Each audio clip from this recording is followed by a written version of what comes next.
So questioning child is something that's very interesting.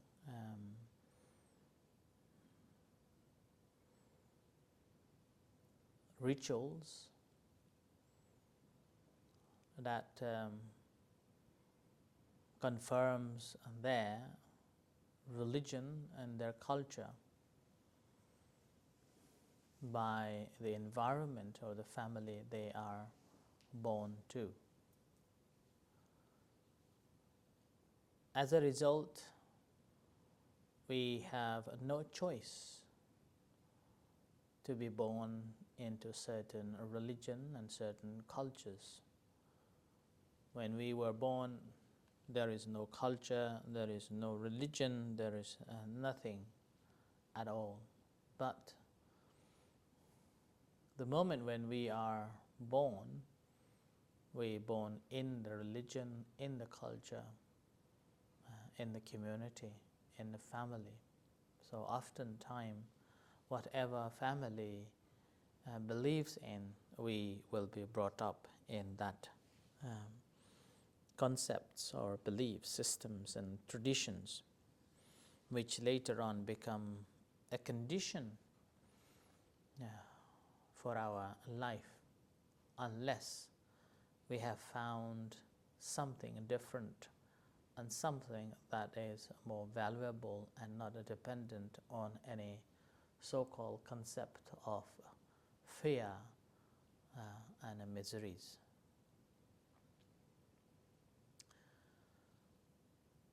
And that's why later in our life we normally change from one faith to another based on what we have understood. Having said that, doesn't mean that we don't have any elements of previous perceptions that we brought up. Now and then we will be thinking of those childhood memories or those childhood beliefs, and even have a fear that going against with those childhood faith and confidence or tradition that we brought up. So it's very important to understand these beliefs in its true nature. And pretty much majority of, or almost all, if not all, religion are based on fear.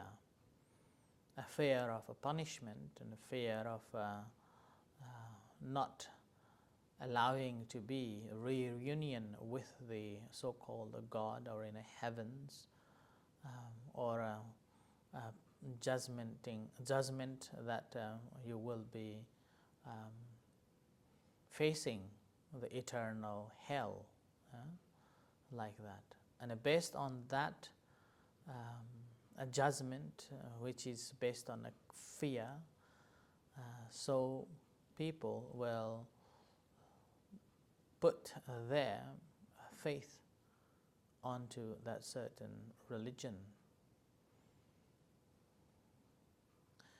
There are certain believers in a certain other religions as well, that despite of being devoted and confirmed their faith onto that religion, and yet at the later life they found themselves miserable and feeling of a fear that the prophets will be punishing or not happy with their actions. So as a result, their death becomes miserable. So Buddhism is very different. What I found that Buddhism is not based on a fear. It is based on our understanding and realization, and it also gives us a freedom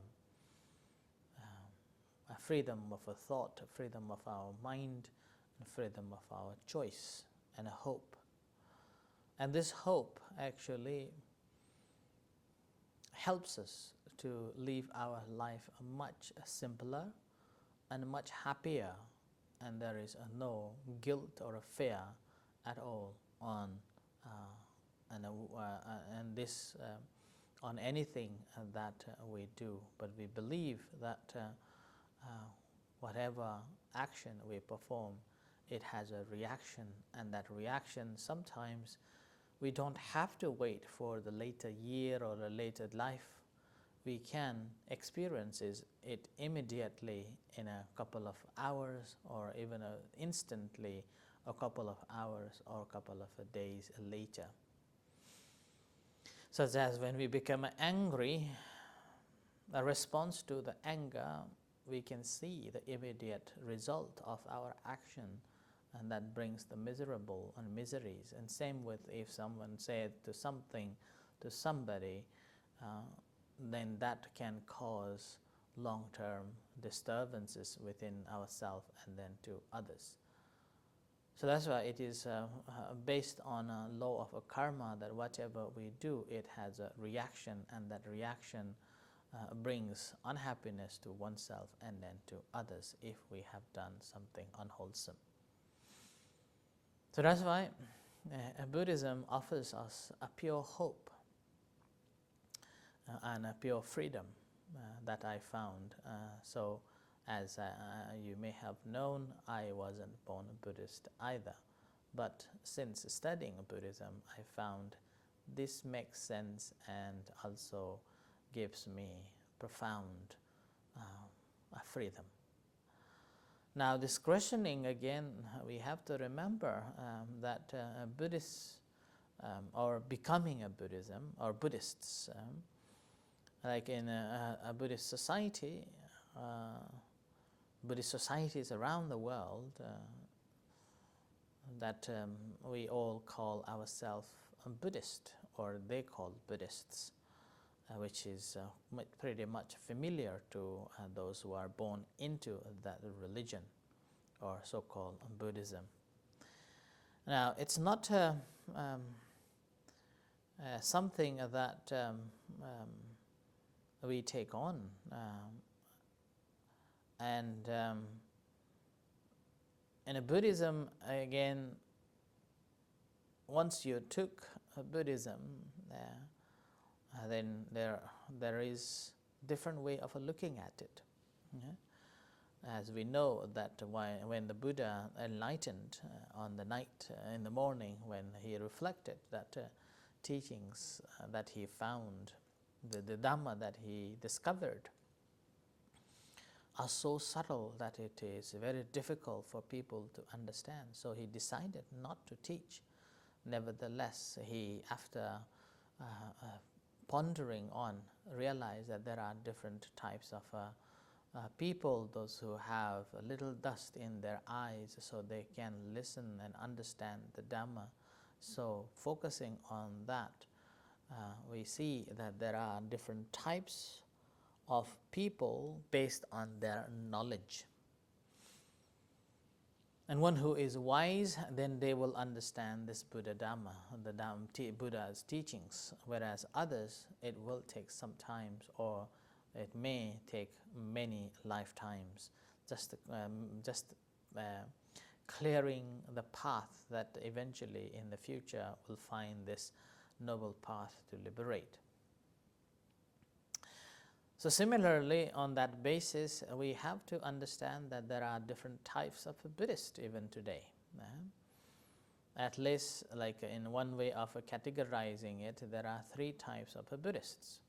One Buddhist called the popular Buddhists.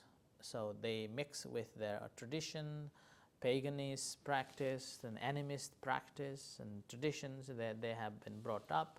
So it's a mix and a match. And taken this Buddhist practice as just a form of a spiritual comfort. So that's called the popular Buddhists. So they will follow everything, whatever makes them feel happy, even the bracelets, even the fireworks, even the dancing and drinking and musics, all sorts of, even the astrology, palmistry, reading, science, and superstition and everything. So that is the popular Buddhists. Now, second type of a Buddhist, they are called, or they are known as the academic Buddhists. And these academic Buddhists, again, they will study the scripture thoroughly, or not, if not thoroughly, at least grasp the idea that what the Buddha taught. They probably are well versed in the Tripitaka and commentaries that what the Buddha taught, and they could draw a line what is right and wrong and what is different than what the scriptures say. So they become a holder or a protector of the scripture. And the third one is a group called the enlightened path, walking on the path to the enlightenment. So they will study sufficient enough to practice the Dhamma, and then this practice leading again towards the understanding their own self, and which leads them to be more calmer, compassionate to oneself and then to others, and working towards the find the path and the fruition and liberation. So this is another way of looking at the Buddhists in the world. Further on, there is another way of looking at the Buddhist, which is again can be categorized into 4 different types.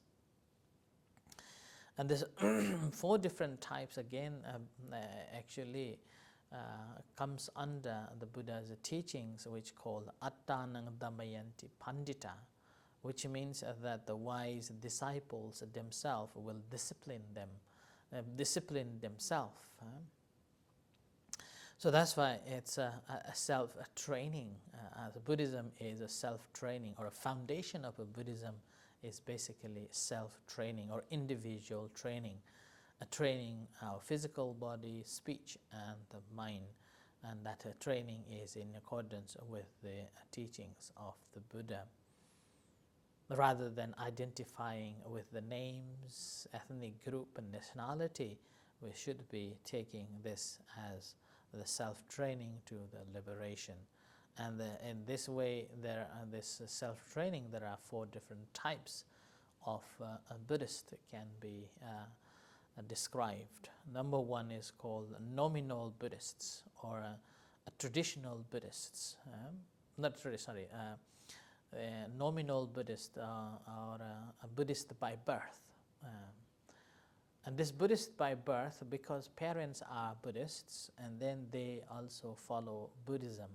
Now this type of Buddhists, they will record themselves in their ID cards and in statistics as a Buddhist, but they will not spend time studying the Dhamma and practicing the Dhamma at all.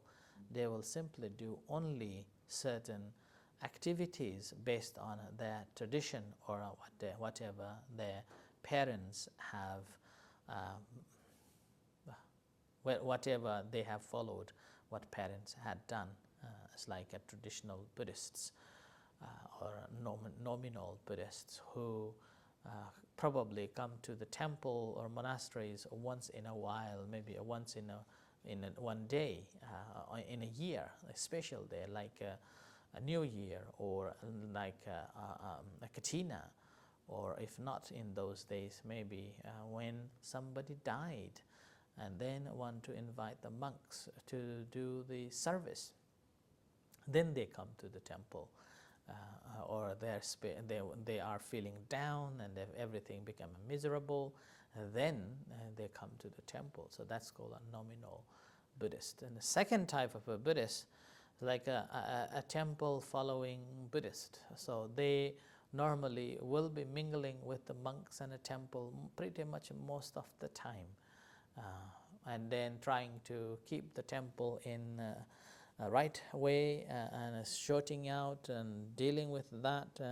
So their faith is sincere, but it often becomes attached to the specific group. It's like our temple, our monk, like that. And in this group of people, they work very hard for the temple, and yet, or seldom train their minds, and sometimes they become divisive and criticizing those who think differently about the temple, about the favorite monks, and so on. So this type of Buddhists are actually has faith in Buddhism, but very little wisdom. So it's like a bucket full of water, yet never drinks it. So this is another simile that the Buddha gave: a cowherd, but never had a chance to test the milk.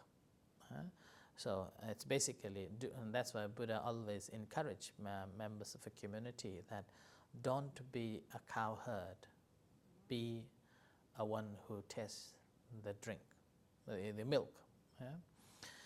And then the third one is a scriptural Buddhists. So this is again remembering all the teachings and it's like an ability to describe what the Buddha taught, or which sutta, which book, or what all these things, and which again Buddha, during the time of the Buddha, there was one story. One monk could remember, but was not able to practice yet. As a result, whenever he comes to visit the Buddha, Buddha always call him as an empty vessel, empty vessel. And then later on he realized that why Buddha called him as an empty vessel.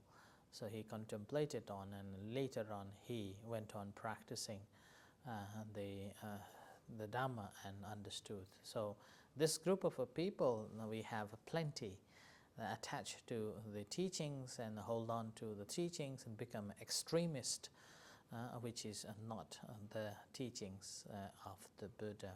So Buddha actually said that even though one may learn much Dhamma, if one does not practice and one does not truly see the Dhamma. So one who sees the Dhamma, then one who will really understands the Dhamma.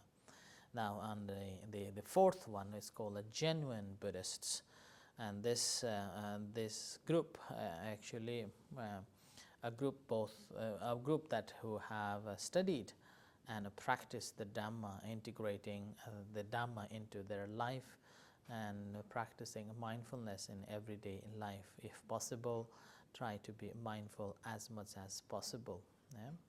And then they will not cling on to the teachers' institutions or teachers or any groups, but take the Dhamma itself as their refuge.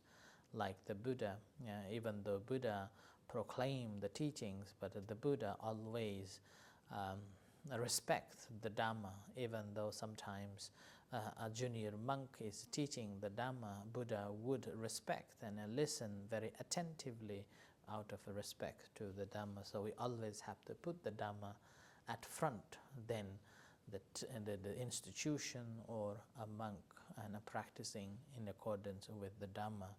So this way we will understand ourselves, we will understand others, and also we will understand the entire world.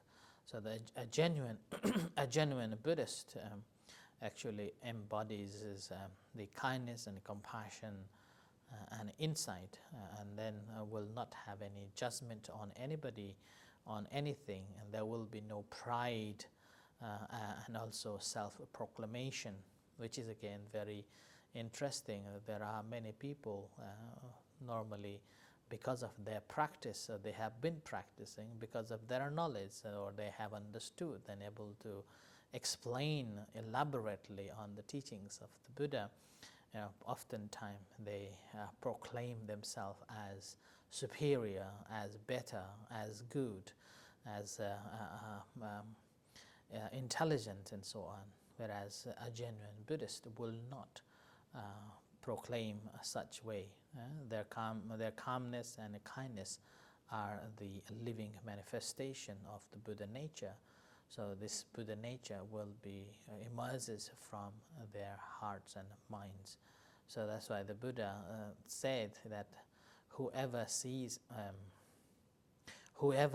the Dhamma sees me, and whoever sees me sees the Dhamma. So it's like yo dhammang pasati, somang pasati. So that's how one becomes a truly a genuine Buddhist, which excels any ethnic group, any nationalities, any identities, but purely understanding that everything is just a cause and a condition, and this will eventually fades away or ends with the realization. So that's why, that's why these are again ways of understanding christening, or a ceremony to make a child to be a certain a religious person, whereas in Buddhism, although this tradition or this practice is still being practiced in families, but once we have grown up and we have sufficient enough, we should be looking towards the ways to excel ourselves and become a true, genuine Buddhist. That's how we will have understanding, a proper understanding about ourselves, about the world, and leading towards the mindful living, and eventually find the ways to find the right path, right practice, and the liberation.